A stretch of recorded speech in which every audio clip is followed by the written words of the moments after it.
Larry, well, you are the co-founder of Wikipedia, and sometimes you call yourself the ex-founder. And I can't help wonder if that isn't a great place to actually start our conversation. Why would you say that? Well, there's a couple of reasons. One is that for many years, Jimmy Wales has denied me that honorific. And so I thought out of, respect to him, I'll go ahead and let him be the sole founder, and then I'm ex-founder, because I was once. And then the other reason is just that I am increasingly wanting to distance myself from Wikipedia. And there are a lot of issues with it. And I guess it's my way of, disowning my baby. I'll tell you when I realized that something was wrong with Wikipedia, okay? I've been working with Epoch Times for the better part of 15 years. And there's been a Wikipedia page about Epoch Times for quite some time. And there was, you could watch the battles of different editors on the talk pages. I'm going to get you to tell me a little bit about the talk pages, because a lot of people don't even know about that. Sure. Right? Between these different editors trying to get at what I always assumed was the truth, okay? But you've taught me something different. We're going to talk about that too. But in the end, it seemed to actually work out, okay? And the entry was something that I felt was somewhat fair up until about 2015, 2016, when it seemed like all hell broke loose on there, and basically one very dominant, frankly incredibly misinformed view dominated. And then I started looking at other pages, and I found similar things. I probably, like most people, looked at Wikipedia and thought, this is a place where I can get good, honest information, a good, reasonable, balanced view, and so forth. But certainly not on everything. Right. Well, it's interesting that you should begin that way, simply because that's how a lot of interviewers have begun interviewing me in the last few years. Everybody seems to have a complaint about the article about themselves. That didn't used to be the case. But now, essentially, anyone who is on the right, or even contrarian, actually, finds themselves with an article on Wikipedia that grossly misrepresents their achievements, often just leaves out important bits of their work, and misrepresents their motives, casts them as conspiracy theorists or far right or whatever, when they and their friends and people who know them well would never describe them in that way.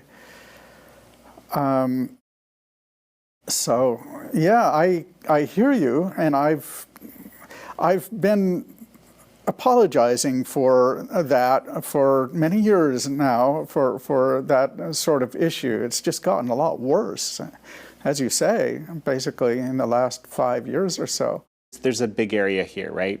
I'd like to talk about the original vision, right? And then this sort of distinction, I find this so fascinating, between neutrality and pursuit of objective truth. Because I think that distinction might be, it took me a while to figure out the distinction, frankly. So that's one piece. But another piece is kind of, how did we get here to the point that you're describing? Right. Well, where do you want to begin? Well, so why don't we start with the vision, and then let's talk about where things went wrong. Okay. Right. So I'll begin by telling you about the assignment that I was given. So I was hired by Jimmy Wales's company, Bomis. He was the CEO. I was hired as editor-in-chief of Newpedia, and I was given the following assignment: we want to start a new encyclopedia. Basically, we want you to be the guy to start it. It will be free. It will be open to anyone to contribute to, but we want it to be respectable. And finally, we want it constructed according to open source principles. So what that meant was essentially anyone can share their own copy of it, and they can fork it, which means to make a copy and then start developing it in a different direction. And that's how, like, Linux, for example, works, and various other kinds of open source software. But it's called open content because we're not talking about software now, we're talking about content. So that was the initial sort of assignment. Now, the vision was essentially of a giant encyclopedia that millions of people could contribute to, would freely be eventually motivated to contribute to. Initially, we considered whether there should be multiple articles per topic or just one article per topic. We went with the one article per topic, but that's only because there weren't enough people to work on it to begin with, right? Now, I think there's no reason why we shouldn't have multiple articles per topic. But anyway, that was the original vision. And obviously, a big part of the original vision, especially because it was supposed to be collaborative, especially when we moved from Nupedia to Wikipedia, which was a year later, because it was supposed to be collaborative. In order for people who are collaborating to work well together, obviously they can't agree on everything, so you have to agree to disagree and represent lots of different competing positions within the same article. And not just that, the whole idea of neutrality, because that's what it is, the idea behind neutrality is to allow people to make up their own minds. And that is a big part of my notion of what a reliable, useful reference work should be like. So we can talk a little bit more about that, but that's the basic. And there's other things. I mean, we obviously wanted it to be very meaty and very big, and there's a whole long laundry list, actually, of descriptions of a good encyclopedia, but you can guess at those. So tell me a little bit more, because this obviously was a pretty revolutionary idea for media, the idea of a user-driven encyclopedia. How is it that you ended up getting this job? Well, I knew Jimmy Wales. We weren't like good friends or anything, but acquaintances. I hit him up for his opinion on a website that I was starting, or was thinking about starting anyway.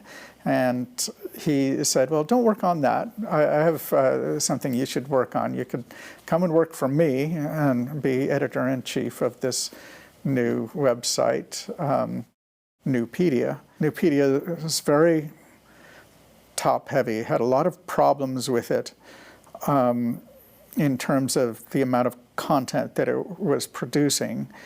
So we cast around for different ways of supplementing the content streams. So there's just more coming into the system. And all of the ideas that I was proposing required new programmers. And Jimmy Wales was, typical tightwad CEO, didn't want to spend any more money on that. So finally, over a Mexican dinner at a San Diego restaurant with another friend of mine, I learned about wikis. So my friend was telling me about how there were these websites where you could go and you could press an edit button, and you could start changing the text of the web page itself that you are reading. And you hit save, and the page changes. And it was like, wow, that's a weird idea. How could it possibly work? And he said, well, it's actually really robust because there are more people who want to keep the pages in good shape than who want to destroy them. So it's actually easy for the pages to get better and better. And I said, okay. I was willing to sort of trust him on that enough to give it a try. So I immediately had the notion that we ought to create a wiki encyclopedia as a supplementary content stream for Nupedia. It was going to be called the Nupedia Wiki. But the Nupedia editors didn't want to have anything to do with anything called a wiki. And the whole idea that anybody could edit the site was just an obvious non-starter. It was just ridiculous because these are relatively straight-laced academics with very specific ideas about how intellectually credible work is produced.